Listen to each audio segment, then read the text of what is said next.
ಹಾರುತ್ತ ಹೋಗೋಣ ನಾವು ಹಾರುತ್ತ ಹೋಗೋಣ, ಹಾರುತ್ತ ಹೋಗೋಣ ನಾವು ಹಾರುತ್ತ ಹೋಗೋಣ. ಪಂಚತತ್ವದ ಎಲ್ಲೆಯ ದಾಟಿ, ಪಂಚತತ್ವದ ಎಲ್ಲೆಯ ದಾಟಿ ಮೂಲವತನವ ಸೇರೋಣ, ಮೂಲವತನವ ಸೇರೋಣ. ಹಾರುತ್ತ ಹೋಗೋಣ ನಾವು ಹಾರುತ್ತ ಹೋಗೋಣ.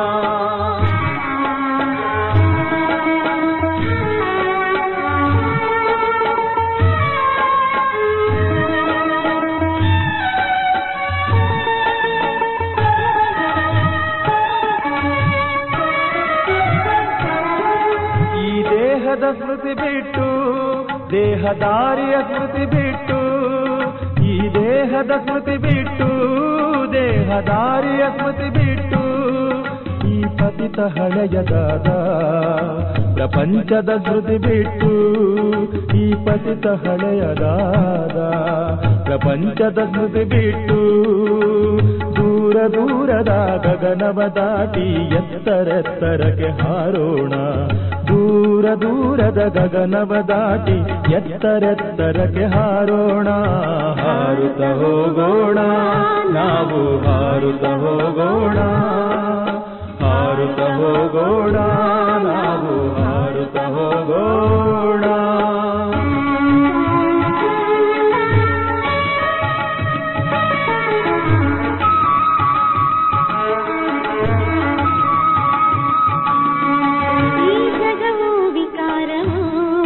ನಮಗೇನು ಬೇಕಿಲ್ಲ ಇದರಿಂದ, ಈ ಜಗವು ವಿಕಾರವು ನಮಗೇನು ಬೇಕಿಲ್ಲ ಇದರಿಂದ. ಆವತನವೇ ನಮಗಿರಲು ನಾವಿರಬೇಕಲ್ಲಿ ಸದಾ, ಆವತನವೇ ನಮಗಿರಲು ನಾವಿರಬೇಕಲ್ಲಿ ಸದಾ. ನಾವು ಜ್ಞಾನದಿಂದ ಕೂಡಿ ಆ ನಗರಕ್ಕೆ ಹೋಗೋಣ, ನಾವು ಜ್ಞಾನದಿಂದ ಕೂಡಿ ಆ ನಗರಕ್ಕೆ ಹೋಗೋಣ, ಆ ನಗರಕ್ಕೆ ಹೋಗೋಣ. ಹಾರುತ್ತ ಹೋಗೋಣ ನಾವು ಹಾರುತ್ತ ಹೋಗೋಣ, ಹಾರುತ್ತ ಹೋಗೋಣ ನಾವು ಹಾರುತ್ತ ಹೋಗೋಣ.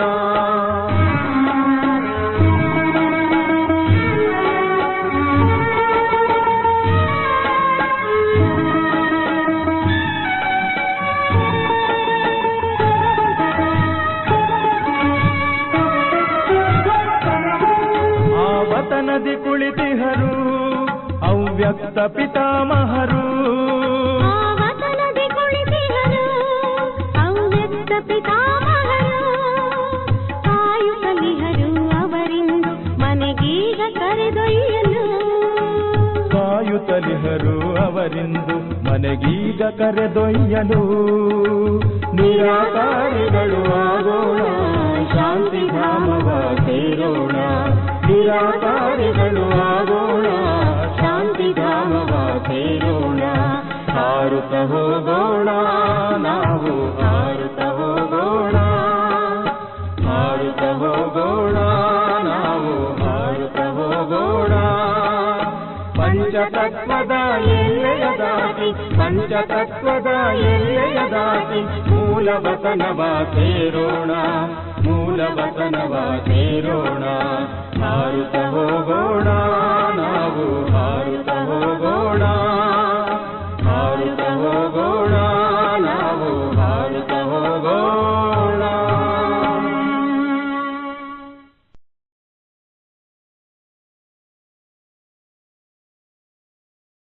ಓಂ ಶಾಂತಿ. ಇಂದಿನ ದಿನಾಂಕ 3/4/2026. ಪ್ರಾರ್ಥ ಮುರುಳಿ ಬಾಪ್ತಾದ ಮಧುಬನ. ಮಧುರ ಮಕ್ಕಳೇ, ತಂದೆಯ ಸಮಾನ ದಯಾಹೃದಯಿಗಳಾಗಿ ಅನೇಕರಿಗೆ ಮಾರ್ಗವನ್ನು ತಿಳಿಸಿ. ಯಾವ ಮಕ್ಕಳು ಹಗಲು ರಾತ್ರಿ ಸರ್ವೀಸಿನಲ್ಲಿ ತೊಡಗಿರುವವರೋ ಅವರೇ ಬಹುದೂರರಾಗಿದ್ದಾರೆ. ಪ್ರಶ್ನೆ: ಶ್ರೇಷ್ಠ ಅದೃಷ್ಟದ ಮುಖ್ಯ ಆಧಾರವು ಯಾವ ಮಾತಿನ ಮೇಲಿದೆ? ಉತ್ತರ: ನೆನಪಿನ ಯಾತ್ರೆಯ ಮೇಲೆ. ಯಾರೆಷ್ಟು ನೆನಪು ಮಾಡುವರೋ ಅಷ್ಟು ಶ್ರೇಷ್ಠ ಅದೃಷ್ಟವನ್ನು ರೂಪಿಸಿಕೊಳ್ಳುತ್ತಾರೆ. ಶರೀರ ನಿರ್ವಹಣಾರ್ಥ ಕರ್ಮವನ್ನು ಮಾಡುತ್ತಾ ತಂದೆ ಮತ್ತು ಆಸ್ತಿಯನ್ನು ನೆನಪು ಮಾಡುತ್ತಾ ಇರಿ, ಆಗ ಅದೃಷ್ಟವು ಶ್ರೇಷ್ಠವಾಗುವುದು. ಗೀತೆ. ಅದೃಷ್ಟವನ್ನು ಬೆಳಗಿಸಿಕೊಂಡು ಬಂದಿದ್ದೇನೆ. ಓಂ ಶಾಂತಿ. ಮಕ್ಕಳು ಜನ್ಮ ಪಡೆಯುವಾಗ ತಮ್ಮ ಜೊತೆ ಕರ್ಮಗಳನುಸಾರ ಅದೃಷ್ಟವನ್ನು ತೆಗೆದುಕೊಂಡು ಬರುತ್ತಾರೆ. ಕೆಲವರು ಸಾಹುಕಾರರ ಬಳಿ, ಕೆಲವರು ಬಡವರ ಬಳಿ ಜನ್ಮ ಪಡೆಯುತ್ತಾರೆ. ವಾರಸುದಾರ ಹುಟ್ಟಿದನೆಂದು ತಂದೆಯು ತಿಳಿದುಕೊಳ್ಳುತ್ತಾರೆ. ಎಂತೆಂತಹ ದಾನ ಪುಣ್ಯಗಳನ್ನು ಮಾಡಿರುವರೋ ಅದರ ಅನುಸಾರ ಜನ್ಮ ಸಿಗುತ್ತದೆ. ನೀವೀಗ ಮಧುರಾತಿ ಮಧುರ ಅಗಲಿ ಹೋಗಿ ಮರಳಿ ಸಿಕ್ಕಿರುವ ಮಕ್ಕಳಿಗೆ ತಂದೆಯು ಕಲ್ಪದ ನಂತರ ಬಂದು ಪುನಃ ತಿಳಿಸಿದ್ದಾರೆ. ಮಕ್ಕಳಿಗೂ ತಿಳಿದಿದೆ, ನಾವು ನಮ್ಮ ಅದೃಷ್ಟವನ್ನು ತೆಗೆದುಕೊಂಡು ಬಂದಿದ್ದೇವೆ, ಸ್ವರ್ಗದ ರಾಜ್ಯ ಭಾಗ್ಯವನ್ನು ತಂದಿದ್ದೇವೆ. ಯಾರು ಚೆನ್ನಾಗಿ ಅರಿತುಕೊಂಡಿದ್ದೀರಿ ಮತ್ತು ತಂದೆಯನ್ನು ನೆನಪು ಮಾಡುತ್ತಿದ್ದೀರಿ. ನೆನಪಿನ ಜೊತೆಗೆ ಅದೃಷ್ಟದ ಸಂಬಂಧವಿದೆ. ಜನ್ಮ ಪಡೆದಿದ್ದೀರೆಂದರೆ ತಂದೆಯ ನೆನಪು ಇರಬೇಕಲ್ಲವೇ? ಎಷ್ಟು ನೆನಪು ಮಾಡುತ್ತೀರೋ ಅಷ್ಟು ಅದೃಷ್ಟವು ಶ್ರೇಷ್ಠವಾಗುತ್ತಿರುವುದು ಎಷ್ಟು ಸಹಜ ಮಾತಾಗಿದೆ. ಸೆಕೆಂಡಿನಲ್ಲಿ ಜೀವನ್ಮುಕ್ತಿ ಸಿಗುತ್ತದೆ. ನೀವು ಸುಖಧಾಮದ ಅದೃಷ್ಟವನ್ನು ಪ್ರಾಪ್ತಿ ಮಾಡಿಕೊಳ್ಳಲು ಬಂದಿದ್ದೀರಿ. ಈಗ ಪ್ರತಿಯೊಬ್ಬರೂ ಪುರುಷಾರ್ಥ ಮಾಡುತ್ತಿದ್ದೀರಿ. ಪ್ರತಿಯೊಬ್ಬರೂ ತಮ್ಮನ್ನು ನೋಡಿಕೊಳ್ಳುತ್ತಿದ್ದಾರೆ. ಹೇಗೆ ಮೊಮ್ಮ, ಬಾಬಾ ಮತ್ತು ಸೇವಾದಾರಿ ಮಕ್ಕಳು ಪುರುಷಾರ್ಥ ಮಾಡುತ್ತಾರೆ, ಅವರನ್ನು ಫಾಲೋ ಮಾಡಬೇಕು. ಎಲ್ಲರಿಗೆ ತಂದೆಯ ಪರಿಚಯ ಕೊಡಬೇಕಾಗಿದೆ. ತಂದೆಯ ಪರಿಚಯ ಕೊಟ್ಟರೆ ರಚನೆಯ ಆದಿ ಮಧ್ಯ ಅಂತ್ಯವು ಬಂದು ಬಿಡುವುದು. ಋಷಿಮುನಿ ಮೊದಲಾದವರು ಯಾರೂ ಸಹ ರಚಯಿತ ಮತ್ತು ರಚನೆಯ ಆದಿ ಮಧ್ಯ ಅಂತ್ಯದ ಜ್ಞಾನವನ್ನು ಕೊಡಲು ಸಾಧ್ಯವಿಲ್ಲ. ಈಗ ನಿಮ್ಮ ಬುದ್ಧಿಯಲ್ಲಿ ಇಡೀ ಚಕ್ರವು ಸ್ಮೃತಿಯಲ್ಲಿರುತ್ತದೆ. ಪ್ರಪಂಚದಲ್ಲಿ ಯಾರೂ ಸಹ ತಂದೆ ಮತ್ತು ಆಸ್ತಿಯನ್ನು ತಿಳಿದುಕೊಂಡಿಲ್ಲ. ನೀವು ಮಕ್ಕಳು ಈಗ ತಂದೆ ಮತ್ತು ಅದೃಷ್ಟವನ್ನು ತಿಳಿದುಕೊಂಡಿದ್ದೀರಿ. ಆದ್ದರಿಂದ ಈಗ ತಂದೆಯನ್ನು ನೆನಪು ಮಾಡಬೇಕಾಗಿದೆ. ಶರೀರ ನಿರ್ವಹಣಾರ್ಥ ಕರ್ಮವನ್ನು ಮಾಡಬೇಕು. ಮನೆಯನ್ನು ಸಂಭಾಲನೆ ಮಾಡಬೇಕಾಗಿದೆ. ಯಾರು ನಿರ್ಬಂಧನರಿದ್ದಾರೆಯೋ ಅವರು ಬಹಳ ಚೆನ್ನಾಗಿ ಸರ್ವಿಸ್ ಮಾಡಬಹುದು. ಮಕ್ಕಳು ಮರಿ ಇಲ್ಲವೆಂದರೆ ಅವರಿಗೆ ಸರ್ವಿಸ್ ಮಾಡಲು ಒಳ್ಳೆಯ ಅವಕಾಶವಿದೆ. ಸ್ತ್ರೀಗೆ ಪತಿ ಹಾಗೂ ಮಕ್ಕಳ ಬಂಧನವಿರುತ್ತದೆ. ಒಂದು ವೇಳೆ ಮಕ್ಕಳಿಲ್ಲವೆಂದರೆ ಬಂಧನ ಮುಕ್ತರಾದರಲ್ಲವೇ? ಅವರು ಹೇಗೆ ವಾನಪ್ರಸ್ಥಿಗಳಿದ್ದಂತೆ ಮತ್ತೆ ಮುಕ್ತಿಧಾಮದಲ್ಲಿ ಹೋಗುವುದಕ್ಕಾಗಿ ಸಂಘ ಬೇಕು. ಭಕ್ತಿ ಮಾರ್ಗದಲ್ಲಂತೂ ಸಾಧು ಮೊದಲಾದವರ ನಿವೃತ್ತಿ ಮಾರ್ಗದವರ ಸಂಘ ಸಿಗುತ್ತದೆ. ಆ ನಿವೃತ್ತಿ ಮಾರ್ಗದವರು ಪ್ರವೃತ್ತಿ ಮಾರ್ಗದ ಆಸ್ತಿಯನ್ನು ಕೊಡಿಸಲು ಸಾಧ್ಯವಿಲ್ಲ. ನೀವು ಮಕ್ಕಳೇ ಕೊಡಿಸಬಲ್ಲಿರಿ. ನಿಮಗೆ ತಂದೆಯು ಮಾರ್ಗವನ್ನು ತಿಳಿಸಿದ್ದಾರೆ. ಭಾರತದ 84 ಜನ್ಮಗಳ ಚರಿತ್ರೆ ಭೂಗೋಳವನ್ನು ತಿಳಿಸಿ ಭಾರತವಾಸಿಗಳಿಗೆ 84 ಜನ್ಮಗಳನ್ನು ತೆಗೆದುಕೊಳ್ಳುತ್ತಾರೆ. ಒಬ್ಬರ ಮಾತಲ್ಲ. ಸೂರ್ಯ ವಂಶೀಯರಿಂದ ಮತ್ತೆ ಚಂದ್ರವಂಶಿ ಮನೆತನದಲ್ಲಿ ಬರುತ್ತಾರೆ, ಮತ್ತೆ ವೈಶ್ಯ ವಂಶಿಯಾಗುತ್ತಾರೆ. ನಂಬರ್ ವಾರಂತೂ ಇರುತ್ತಾರಲ್ಲವೇ? ಭಾರತದ ಮೊಟ್ಟ ಮೊದಲನೇ ರಾಜಕುಮಾರನು ಶ್ರೀಕೃಷ್ಣನಾಗಿದ್ದಾನೆ. ಯಾರನ್ನು ಉಯ್ಯಾಲೆಯಲ್ಲಿ ತೂಗುತ್ತಾರೆ, ಎರಡನೆಯವರನ್ನು ತೂಗುವುದೇ ಇಲ್ಲ, ಏಕೆಂದರೆ ಕಲೆಯು ಕಡಿಮೆಯಾಯಿತು. ಯಾರು ಮೊದಲನೆಯವರಾಗಿದ್ದಾರೆಯೋ ಅವರ ಪೂಜೆ ನಡೆಯುತ್ತದೆ. ಕೃಷ್ಣನು ಒಬ್ಬನಾಗಿದ್ದಾನೆಯೇ ಅಥವಾ ಇಬ್ಬರು ಮೂವರಿದ್ದಾರೆಯೇ ಎಂಬುದನ್ನು ಮನುಷ್ಯರು ತಿಳಿದುಕೊಂಡಿಲ್ಲ. ಕೃಷ್ಣನ ರಾಜಧಾನಿಯು ನಡೆಯುತ್ತದೆ ಎಂದು ಯಾರಿಗೂ ತಿಳಿದಿಲ್ಲ. ಕೇವಲ ಪೂಜೆಯು ಮೊಟ್ಟ ಮೊದಲನೆಯವರದ್ದೇ ಆಗುತ್ತದೆ. ಅಂಕಗಳಂತೂ ನಂಬರ್ ವಾರಾಗಿ ಸಿಗುತ್ತದೆ. ಅಂದ ಮೇಲೆ ಪುರುಷಾರ್ಥ ಮಾಡಿ. ನಾವೇಕೆ ಮೊದಲ ನಂಬರಿನಲ್ಲಿ ಬರಬಾರದು? ಮೊಮ್ಮ ಬಾಬಾರವರನ್ನು ಫಾಲೋ ಮಾಡಿ ಅವರ ರಾಜಧಾನಿಯನ್ನು ಪಡೆದುಕೊಳ್ಳಬಾರದು? ಯಾರು ಒಳ್ಳೆಯ ಸರ್ವಿಸ್ ಮಾಡುವರೋ ಅವರು ಒಳ್ಳೆಯ ಮಹಾರಾಜನ ಮನೆಯಲ್ಲಿ ಜನ್ಮ ಪಡೆಯುವರು. ಅಲ್ಲಂತೂ ಇರುವುದೇ ಮಹಾರಾಜ ಮಹಾರಾಣಿ. ಆ ಸಮಯದಲ್ಲಿ ಯಾವುದೇ ರಾಜ ರಾಣಿಯ ಬಿರುದು ಇರುವುದಿಲ್ಲ. ಅದು ನಂತರ ಆರಂಭವಾಗುತ್ತದೆ. ದ್ವಾಪರದಿಂದ ಯಾವಾಗ ಪತಿತರಾಗುತ್ತಾರೋ ಆಗ ಅವರಲ್ಲಿ ಹೆಚ್ಚು ಸಂಪತ್ತು ಇರುವವರಿಗೂ ರಾಜ ಎಂದು ಹೇಳಲಾಗುತ್ತದೆ. ಮತ್ತೆ ಮಹಾರಾಜನ ಹೆಸರು ಕಡಿಮೆಯಾಗಿ ಬಿಡುತ್ತದೆ, ಪ್ರಾಯಲೋಪವಾಗಿ ಬಿಡುತ್ತದೆ. ಯಾವಾಗ ಭಕ್ತಿ ಮಾರ್ಗವಾಗುವುದೋ ಬಡವರು ಸಾಹುಕಾರರಲ್ಲಿ ಅಂತರವಂತೂ ಇರುತ್ತದೆ ಎಲ್ಲವೇ. ಈಗ ನೀವು ಮಕ್ಕಳೇ ಶಿವ ತಂದೆಯನ್ನು ನೆನಪು ಮಾಡುತ್ತೀರಿ ಮತ್ತು ಅವರಿಂದ ಆಸ್ತಿಯನ್ನು ತೆಗೆದುಕೊಳ್ಳುತ್ತಿದ್ದೀರಿ. ಅನ್ಯ ಸತ್ಸಂಗಗಳಲ್ಲಿ ಮನುಷ್ಯರು ಕುಳಿತು ಕಥೆಯನ್ನು ಓದಿ ತಿಳಿಸುತ್ತಾರೆ. ಮನುಷ್ಯರು ಮನುಷ್ಯರಿಗೆ ಭಕ್ತಿ ಕಲಿಸುತ್ತಾರೆ. ಅವರು ಜ್ಞಾನವನ್ನು ಕೊಟ್ಟು ಸದ್ಗತಿ ಮಾಡಲು ಸಾಧ್ಯವಿಲ್ಲ. ವೇದ ಶಾಸ್ತ್ರ ಮೊದಲಾದವುಗಳೆಲ್ಲವೂ ಭಕ್ತಿ ಮಾರ್ಗದ್ದಾಗಿದೆ. ಸದ್ಗತಿಯಂತೂ ಜ್ಞಾನದಿಂದಲೇ ಆಗುತ್ತದೆ. ಪುನರ್ಜನ್ಮವನ್ನು ಒಪ್ಪುತ್ತಾರೆ. ಮಧ್ಯದಲ್ಲಿ ಯಾರೂ ಹಿಂತಿರುಗಿ ಹೋಗಲು ಸಾಧ್ಯವಿಲ್ಲ. ಅಂತಿಮದಲ್ಲಿಯೇ ತಂದೆಯು ಬಂದು ಎಲ್ಲರನ್ನೂ ಕರೆದುಕೊಂಡು ಹೋಗುತ್ತಾರೆ. ಅಂದ ಮೇಲೆ ಇಷ್ಟೆಲ್ಲ ಆತ್ಮಗಳು ಎಲ್ಲಿ ಹೋಗುವರು?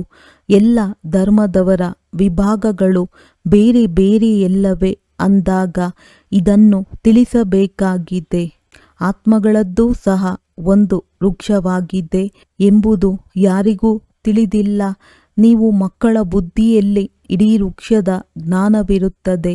ಆತ್ಮರ ವೃಕ್ಷವೂ ಇದೆ, ಜೀವಾತ್ಮರ ವೃಕ್ಷವೂ ಇದೆ. ಮಕ್ಕಳು ತಿಳಿದುಕೊಂಡಿದ್ದೀರಿ.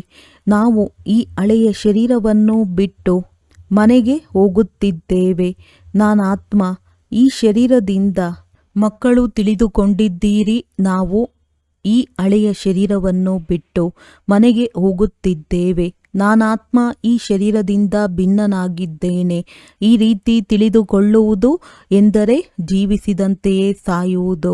ತಾನು ಸತ್ತರೆ ತನ್ನ ಪಾಲಿಗೆ ಜಗತ್ತೇ ಸತ್ತಂತೆ. ಮಿತ್ರ ಸಂಬಂಧಿ ಮೊದಲಾದವರೆಲ್ಲರನ್ನು ಬಿಟ್ಟು ಬಿಟ್ಟರೆ ಮೊದಲು ಪೂರ್ಣ ಶಿಕ್ಷಣವನ್ನು ತೆಗೆದುಕೊಂಡು ಪದವಿಗೆ ಅಧಿಕಾರಿಯಾಗಿ ನಂತರ ಹೋಗಬೇಕಾಗಿದೆ. ತಂದೆಯನ್ನು ನೆನಪು ಮಾಡುವುದು ಅತಿ ಸಹಜವಾಗಿದೆ. ಬಲೆ ಯಾರಾದರೂ ರೋಗಿಯಾದರೂ ಸಹ ಅವರಿಗೂ ಹೇಳುತ್ತಿರಬೇಕು. ಶಿವ ತಂದೆಯನ್ನು ನೆನಪು ಮಾಡಿದರೆ ವಿಕರ್ಮ ವಿನಾಶವಾಗುವುದು. ಯಾರು ಪಕ್ಕಾ ಯೋಗಿಗಳಿದ್ದಾರೆಯೋ ಅವರು ಬೇಗನೆ ಶರೀರ ಬಿಡುವುದು ಒಳ್ಳೆಯದಲ್ಲ. ಏಕೆಂದರೆ ಅವರು ಯೋಗದಲ್ಲಿದ್ದು ಆತ್ಮಿಕ ಸೇವೆ ಮಾಡುತ್ತಾರೆ. ಶರೀರ ಬಿಟ್ಟರೂ ಸಹ ಅವರು ಸೇವೆ ಮಾಡಲು ಸಾಧ್ಯವಾಗುವುದಿಲ್ಲ. ಸೇವೆ ಮಾಡುವುದರಿಂದ ತಮ್ಮ ಶ್ರೇಷ್ಠ ಪದವಿಯನ್ನು ಮಾಡಿಕೊಳ್ಳುತ್ತಾ ಇರುತ್ತಾರೆ ಮತ್ತು ಸಹೋದರ ಸಹೋದರಿಯರ ಸೇವೆಯೂ ಆಗುವುದು. ಅವರು ತಂದೆಯಿಂದ ಆಸ್ತಿಯನ್ನು ಪಡೆದುಕೊಳ್ಳುತ್ತಾರೆ. ನಾವು ಪರಸ್ಪರ ಸಹೋದರರಾಗಿದ್ದೇವೆ, ಒಬ್ಬ ತಂದೆಯ ಮಕ್ಕಳಾಗಿದ್ದೇವೆ. ತಂದೆಯು ತಿಳಿಸುತ್ತಾರೆ, ನನ್ನನ್ನು ನೆನಪು ಮಾಡಿರಿ, ಆಗ ನಿಮ್ಮ ವಿಕರ್ಮಗಳು ವಿನಾಶವಾಗುವವು. ಮೊದಲೂ ಸಹ ಇದೇ ರೀತಿ ತಿಳಿಸಿದ್ದೇನೆ. ನೀವು ಯಾರಿಗೆ ಬೇಕಾದರೂ ಇದನ್ನು ತಿಳಿಸಬಹುದು. ಸಹೋದರ ಸಹೋದರಿಯರೇ, ನಿಮ್ಮ ಆತ್ಮವು ತಮೋಪ್ರಧಾನವಾಗಿ ಬಿಟ್ಟಿದೆ.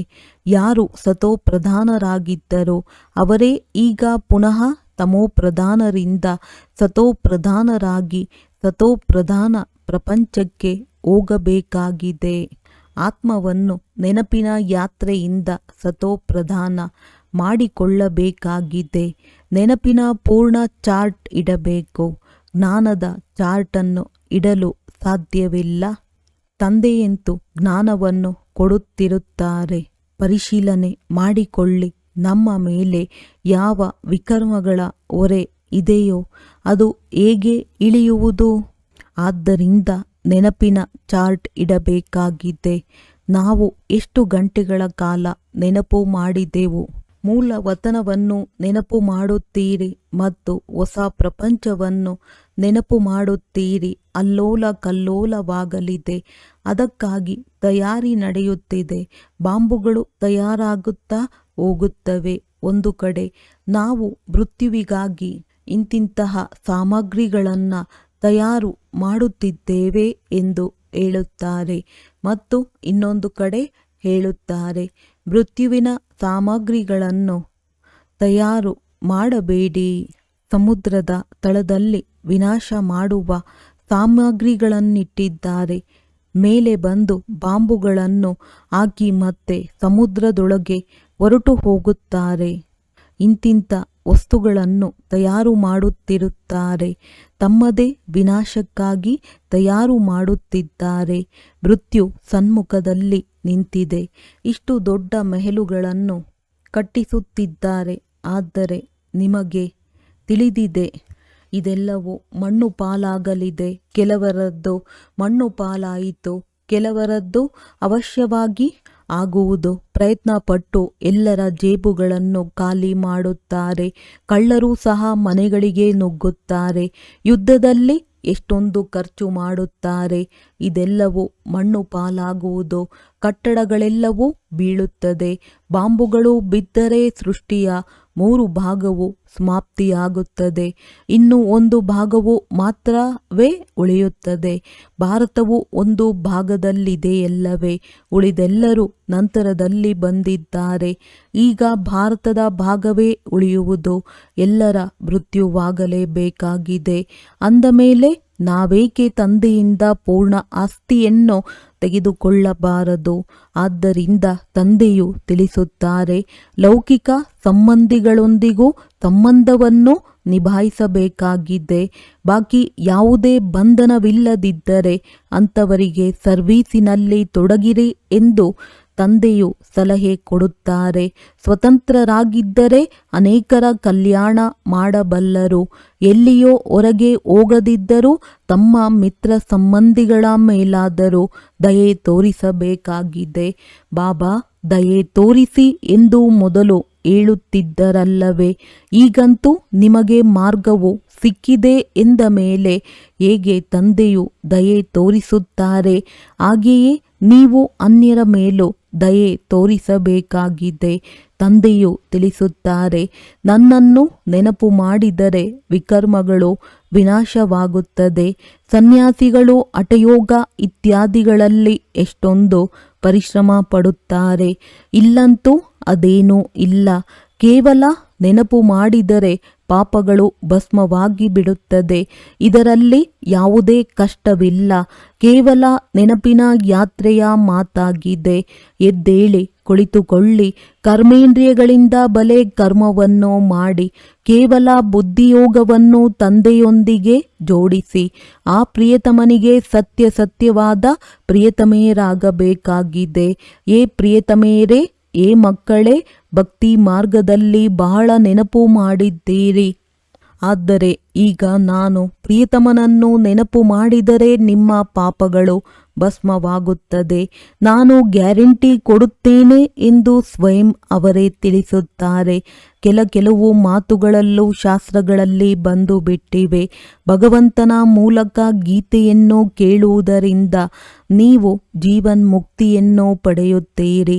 ಮನುಷ್ಯರ ಮೂಲಕ ಗೀತೆಯನ್ನು ಕೇಳಿದ್ದರಿಂದ ಜೀವನ ಬಂಧನದಲ್ಲಿ ಬಂದಿದ್ದೀರಿ.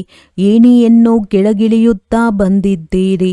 ಪ್ರತಿಯೊಂದು ಮಾತಿನಲ್ಲಿ ವಿಚಾರ ಸಾಗರ ಮಂಥನ ಮಾಡಬೇಕಾಗಿದೆ. ತಮ್ಮ ಬುದ್ಧಿಯನ್ನು ಓಡಿಸಬೇಕಾಗಿದೆ. ಇದು ನೆನಪಿನ ಯಾತ್ರೆಯಾಗಿದೆ. ಇದರಿಂದಲೇ ವಿಕರ್ಮಗಳು ವಿನಾಶವಾಗುತ್ತವೆ. ವೇದ, ಶಾಸ್ತ್ರ, ಯಜ್ಞ, ತಪ ಇತ್ಯಾದಿಗಳನ್ನು ಮಾಡುವುದರಿಂದ ಪಾಪನಾಶವಾಗುವುದಿಲ್ಲ. ಕೆಳಗಿಳಿಯುತ್ತಲೇ ಬಂದಿರಿ. ನೀವೀಗ ಮೇಲೆ ಹೋಗಬೇಕಾಗಿದೆ. ಕೇವಲ ಏಣಿಯ ಚಿತ್ರದಿಂದ ನೀವು ತಿಳಿಸುವವರೆಗೆ ಯಾರಿಗೂ ಅರ್ಥವಾಗುವುದಿಲ್ಲ. ಹೇಗೆ ಚಿಕ್ಕ ಮಕ್ಕಳಿಗೆ ಚಿತ್ರವನ್ನು ತೋರಿಸಿ ಇದು ಆನೆಯಾಗಿದೆ ಎಂದು ಕಲಿಸಬೇಕಾಗುತ್ತದೆ. ಯಾವಾಗ ಆನೆಯನ್ನು ನೋಡುವರೋ ಆಗ ಚಿತ್ರವು ನೆನಪಿಗೆ ಬರುವುದು. ಹೇಗೆ ನಿಮ್ಮ ಬುದ್ಧಿಯಲ್ಲಿ ಬಂದು ಬಿಟ್ಟಿದೆ. ಚಿತ್ರದಲ್ಲಿ ಯಾವಾಗಲೂ ಚಿಕ್ಕ ವಸ್ತುವನ್ನು ತೋರಿಸಲಾಗುತ್ತದೆ. ನಿಮಗೆ ತಿಳಿದಿದೆ, ವೈಕುಂಠವಂತೂ ದೊಡ್ಡದಾಗಿರುತ್ತದೆ, ದೊಡ್ಡ ರಾಜಧಾನಿ ಇರುತ್ತದೆ. ಅಲ್ಲಿ ವಜ್ರ ವೈಡೂರ್ಯಗಳ ಮೆಹಲುಗಳಿರುತ್ತವೆ. ಅವು ಮತ್ತೆ ಪ್ರಾಯಲೋಪವಾಗಿ ಬಿಡುತ್ತದೆ. ಎಲ್ಲ ವಸ್ತುಗಳು ಮಾಯವಾಗಿ ಬಿಡುತ್ತದೆ. ಇಲ್ಲದಿದ್ದರೆ ಈ ಭಾರತವು ಹೇಗೆ ಬಡದೇಶವಾಯಿತು? ಸಾಹುಕಾರನಿಂದ ಬಡವ, ಬಡವನಿಂದ ಸಾಹುಕಾರನಾಗಬೇಕಾಗಿದೆ. ಈ ನಾಟಕವು ಮಾಡಲ್ಪಟ್ಟಿದೆ. ಆದ್ದರಿಂದ ಏಣಿಯ ಚಿತ್ರದಲ್ಲಿ ತಿಳಿಸಲಾಗುತ್ತದೆ. ಹೊಸಬ್ಬರು ಬರುತ್ತಾರೆಂದರೆ ಅವರಿಗೆ ತಿಳಿಸುವುದರಿಂದ ಅಭ್ಯಾಸವಾಗುವುದು. ಬಾಯಿ ತೆರೆಯುವುದು. ಮಕ್ಕಳನ್ನು ಸೇವೆಗೆ ಯೋಗ್ಯರನ್ನಾಗಿ ಮಾಡಲಾಗುತ್ತದೆ. ಕೆಲವು ಸೇವಾ ಕೇಂದ್ರಗಳಲ್ಲಿ ಅನೇಕ ಮಕ್ಕಳು ಅಶಾಂತಿಯನ್ನು ಹರಡುತ್ತಿರುತ್ತಾರೆ. ಬುದ್ಧಿಯೋಗವು ಹೊರಗೆ ಅಲೆಯುತ್ತದೆ. ಅಂದ ಮೇಲೆ ನಷ್ಟವನ್ನುಂಟು ಮಾಡುತ್ತಾರೆ. ವಾಯುಮಂಡಲವನ್ನು ಹಾಳು ಮಾಡಿಬಿಡುತ್ತಾರೆ. ನಂಬರ್ ವಾರಂತೂ ಇರುತ್ತಾರಲ್ಲವೇ? ಮತ್ತೆ ತಂದೆಯು ಹೇಳುತ್ತಾರೆ, ನೀವು ಓದಲಿಲ್ಲ. ಆದ್ದರಿಂದ ಈಗ ತಮ್ಮ ಸ್ಥಿತಿಯನ್ನು ನೋಡಿಕೊಳ್ಳಿ. ದಿನ ಪ್ರತಿದಿನ ಹೆಚ್ಚು ಸಾಕ್ಷಾತ್ಕಾರಗಳಾಗುತ್ತಾ ಇರುತ್ತವೆ. ಪಾಪ ಮಾಡುವವರಿಗೆ ಶಿಕ್ಷೆಗಳು ಸಿಗುತ್ತಿರುತ್ತವೆ. ಆಗ ಅಯ್ಯೋ, ನಾವು ಸುಮ್ಮನೆ ಪಾಪ ಮಾಡಿದೆವು ಎಂದು ಹೇಳುತ್ತಾರೆ. ತಂದೆಗೆ ತಿಳಿಸಿ ಪ್ರಾಯಶ್ಚಿತ್ತ ಮಾಡಿಕೊಳ್ಳುವುದರಿಂದ ಸ್ವಲ್ಪ ಕಡಿಮೆಯಾಗುತ್ತದೆ. ಇಲ್ಲದಿದ್ದರೆ ಅದು ಇನ್ನೂ ವೃದ್ಧಿಯಾಗುತ್ತಾ ಇರುವುದು. ಈ ರೀತಿಯಾಗುತ್ತಿರುತ್ತದೆ. ಇವನ್ನು ಸ್ವಯಂ ಅನುಭವ ಮಾಡುತ್ತಾರೆ. ಆದರೆ ಮತ್ತೆ ಹೇಳುತ್ತಾರೆ, ಏನು ಮಾಡುವುದು? ನಮ್ಮ ಈ ಹವ್ಯಾಸವು ಕಳೆಯುತ್ತಿಲ್ಲ. ಇದಕ್ಕಿಂತಲೂ ಮನೆಗೆ ಹೋಗಿ ಇರುತ್ತೇನೆ ಎಂದು. ಕೆಲವರಂತೂ ಚೆನ್ನಾಗಿ ಸರ್ವಿಸ್ ಮಾಡುತ್ತಾರೆ. ಕೆಲವರು ಸೇವಾ ಭಂಗವನ್ನು ಮಾಡುತ್ತಾರೆ. ನಮ್ಮ ಸೈನ್ಯದಲ್ಲಿ ಯಾರ್ಯಾರು ಬಹುದೂರರಿದ್ದಾರೆ ಎಂದು ತಂದೆಯು ಹೆಸರುಗಳನ್ನು ತಿಳಿಸುತ್ತಾರೆ. ಬಾಕಿ ಯಾವುದೇ ಯುದ್ಧ ಇತ್ಯಾದಿಗಳ ಮಾತಿಲ್ಲ. ಇವು ಬೇಹದ್ದಿನ ಮಾತುಗಳಾಗಿವೆ. ಒಳ್ಳೆಯ ಮಕ್ಕಳಾಗಿದ್ದರೆ ತಂದೆಯು ಅವಶ್ಯವಾಗಿ ಅವರ ಮಹಿಮೆ ಮಾಡುತ್ತಾರೆ. ಮಕ್ಕಳು ಬಹಳ ದಯಾಹೃದಯಿಗಳು, ಕಲ್ಯಾಣಕಾರಿಗಳಾಗಬೇಕಾಗಿದೆ. ಅಂದರಿಗೆ ಊರುಗೋಲಾಗಬೇಕಾಗಿದೆ. ಎಲ್ಲರಿಗೆ ಮಾರ್ಗವನ್ನು ತಿಳಿಸಿ ತಂದೆಯನ್ನು ನೆನಪು ಮಾಡಿದರೆ ವಿಕರ್ಮಗಳು ವಿನಾಶವಾಗುವುದು. ಪಾಪಾತ್ಮ ಮತ್ತು ಪುಣ್ಯಾತ್ಮನೆಂದು ಹೇಳುತ್ತಾರಲ್ಲವೇ? ಒಳಗಡೆ ಪರಮಾತ್ಮನಿದ್ದಾರೆ ಅಥವಾ ಆತ್ಮವು ಪರಮಾತ್ಮನಾಗಿ ಬಿಡುತ್ತದೆ ಎಂದು ಹೇಳುವುದಿಲ್ಲ. ಇದೆಲ್ಲವೂ ತಪ್ಪಾಗಿದೆ. ಪರಮಾತ್ಮನಿಗೆ ಪಾಪವು ಅಂಟುವುದಿಲ್ಲ. ಡ್ರಾಮಾದಲ್ಲಿ ಅವರದ್ದು ಸೇವೆ ಮಾಡುವ ಪಾತ್ರವಿದೆ. ಮನುಷ್ಯರೇ ಪಾಪಾತ್ಮ ಪುಣ್ಯಾತ್ಮನಾಗುತ್ತಾರೆ. ಯಾರು ಸತೋ ಪ್ರಧಾನರಾಗಿದ್ದರೋ ಅವರೇ ತಮೋ ಪ್ರಧಾನರಾಗಿದ್ದಾರೆ. ಅವರ ತನುವಿನಲ್ಲಿ ತಂದೆಯು ಕುಳಿತು ಸತೋ ಪ್ರಧಾನರನ್ನಾಗಿ ಮಾಡುತ್ತಾರೆ. ಅಂದ ಮೇಲೆ ಅವರ ಮತದಂತೆ ನಡೆಯಬೇಕಲ್ಲವೇ? ಈಗ ತಂದೆಯು ನೀವು ಮಕ್ಕಳನ್ನು ವಿಶಾಲ ಬುದ್ಧಿಯವರನ್ನಾಗಿ ಮಾಡಿದ್ದಾರೆ. ನೀವು ತಿಳಿದುಕೊಂಡಿದ್ದೀರಿ ರಾಜಧಾನಿಯು ಹೇಗೆ ಸ್ಥಾಪನೆಯಾಗುತ್ತಿದೆ. ತಂದೆಯೇ ಬ್ರಹ್ಮರವರ ತನುವಿನಲ್ಲಿ ಬಂದು ಬ್ರಹ್ಮಮುಖ ವಂಶಾವಳಿ ಬ್ರಾಹ್ಮಣರಿಗೆ ರಾಜಯೋಗವನ್ನು ಕಲಿಸಿ ದೇವಿ ದೇವತೆಗಳನ್ನಾಗಿ ಮಾಡುತ್ತಾರೆ. ಮತ್ತೆ ಪುನರ್ಜನ್ಮವನ್ನು ತೆಗೆದುಕೊಂಡು ಕೆಳಗಿಳಿಯುತ್ತೀರಿ. ಈಗ ಪುನಃ ಎಲ್ಲವನ್ನೂ ಪುನರಾವರ್ತಿಸಬೇಕಾಗಿದೆ. ತಂದೆಯು ಪುನಃ ಬ್ರಹ್ಮರವರ ಮೂಲಕ ಸ್ಥಾಪನಾ ಕಾರ್ಯವನ್ನು ಮಾಡಿಸುತ್ತಿದ್ದಾರೆ. ಯೋಗ ಬಲದಿಂದ ನೀವು ಪಂಚವಿಕಾರಗಳನ್ನು ಗೆದ್ದು ಜಗಜ್ಜೀತರಾಗುತ್ತೀರಿ. ಬಾಕಿ ಯಾವುದೇ ಯುದ್ಧ ಇತ್ಯಾದಿಗಳ ಮಾತಿಲ್ಲ. ಒಳ್ಳೆಯದು. ಮಧುರಾತಿ ಮಧುರ ಅಗಲಿ ಹೋಗಿ ಮರಳಿ ಸಿಕ್ಕಿರುವ ಮಕ್ಕಳ ಪ್ರತಿ ಮಾತ್ಪಿತಾ ಬಾಪ್ದಾದಾರವರ ನೆನಪು, ಪ್ರೀತಿ ಹಾಗೂ ಸುಪ್ರಭಾತ. ಆತ್ಮಿಕ ಮಕ್ಕಳಿಗೆ ಆತ್ಮಿಕ ತಂದೆಯ ನಮಸ್ತೆ. ಧಾರಣೆಗಾಗಿ ಮುಖ್ಯ ಸಾರ: ಬಂಧನ ಮುಕ್ತರಾಗಿ ತಂದೆಯ ಸೇವೆಯಲ್ಲಿ ತೊಡಗಬೇಕಾಗಿದೆ. ಆಗಲೇ ಶ್ರೇಷ್ಠ ಅದೃಷ್ಟವಾಗುವುದು. ದಯಾಹೃದಯಿಗಳಾಗಿ ಅನೇಕರಿಗೆ ಮಾರ್ಗ ತಿಳಿಸಬೇಕಾಗಿದೆ. ಅಂದರಿಗೆ ಊರುಗೋಲಾಗಬೇಕಾಗಿದೆ. ಈ ಶರೀರದಿಂದ ಮಮತ್ವವನ್ನು ತೆಗೆದು ಜೀವಿಸಿದಂತೆಯೇ ಸಾಯಬೇಕಾಗಿದೆ. ಏಕೆಂದರೆ ಈಗ ಮರಳಿ ಮನೆಗೆ ಹೋಗಬೇಕಾಗಿದೆ. ಕಾಯಿಲೆಯ ಸಮಯದಲ್ಲಿಯೂ ಒಬ್ಬ ತಂದೆಯ ನೆನಪಿರಲಿ, ಆಗ ವಿಕರ್ಮಗಳು ವಿನಾಶವಾಗುವವು. ವರದಾನ: ಕಲ್ಯಾಣದ ಭಾವನೆಯ ಮೂಲಕ ಪ್ರತಿಯೊಂದು ಆತ್ಮನ ಸಂಸ್ಕಾರಗಳನ್ನು ಪರಿವರ್ತನೆ ಮಾಡುವಂತಹ ನಿಶ್ಚಯ ಬುದ್ಧಿ ಭವ.